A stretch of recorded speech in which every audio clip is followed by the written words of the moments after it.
کے بارے میں بحث و جدال کرتی اور اللہ سے شکایت رنج و ملال کرتی تھی، اللہ نے اس کی التجا سن لی اور اللہ تم دونوں کی گفتگو سن رہا تھا۔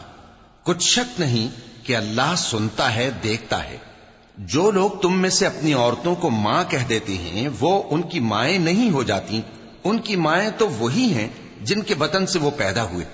بے شک وہ نامعقول اور جھوٹی بات کہتے ہیں، اور اللہ بڑا معاف کرنے والا ہے، بخشنے والا ہے۔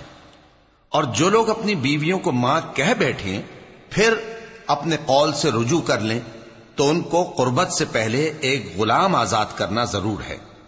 مومنو، اس حکم سے تم کو نصیحت کی جاتی ہے اور جو کچھ تم کرتے ہو اللہ اس سے خبردار ہے۔ اب جس کو غلام نہ ملے وہ قربت سے پہلے لگاتار 2 مہینے کے روزے رکھے، پھر جس کو اس کا بھی مقدور نہ ہو اسے 60 محتاجوں کو کھانا کھلانا چاہیے۔ یہ حکم اس لیے ہے کہ تم اللہ اور اس کے رسول کے فرما بردار ہو جاؤ، اور یہ اللہ کی حدیں ہیں، اور نہ ماننے والوں کے لیے درد دینے والا عذاب ہے۔ جو لوگ اللہ اور اس کے رسول کی مخالفت کرتے ہیں وہ اسی طرح ذلیل کیے جائیں گے جس طرح ان سے پہلے لوگ ذلیل کیے گئے تھے، اور ہم نے صاف صاف آیتیں نازل کر دی ہیں، اور جو نہیں مانتے ان کو ذلت کا عذاب ہوگا۔ جس دن اللہ ان سب کو جلا اٹھائے گا تو جو کام وہ کرتے رہے ان کو جتائے گا۔ اللہ نے وہ سب کام لکھوا رکھے ہیں اور یہ ان کو بھول گئے ہیں، اور اللہ ہر چیز سے واقف ہے۔ کیا تم کو معلوم نہیں کہ جو کچھ آسمانوں میں ہے اور جو کچھ زمین میں ہے اللہ کو سب معلوم ہے؟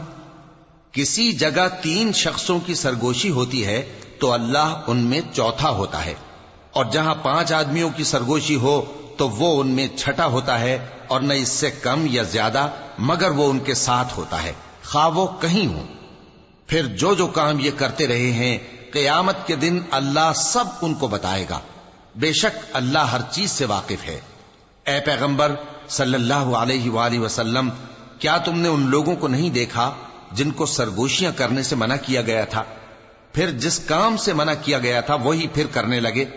اور یہ تو گناہ اور ظلم اور پیغمبر صلی اللہ علیہ وآلہ وسلم کی نافرمانی کی سرگوشیاں کرتے ہیں، اور جب تمہارے پاس آتے ہیں تو اللہ تعالیٰ کے بتائے ہوئے الفاظ کے بجائے دوسرے الفاظ میں تمہیں دعا دیتے ہیں، اور اپنے دل میں کہتے ہیں کہ اگر یہ واقعی پیغمبر ہیں تو جو کچھ ہم کہتے ہیں اللہ ہمیں اس کی سزا کیوں نہیں دیتا؟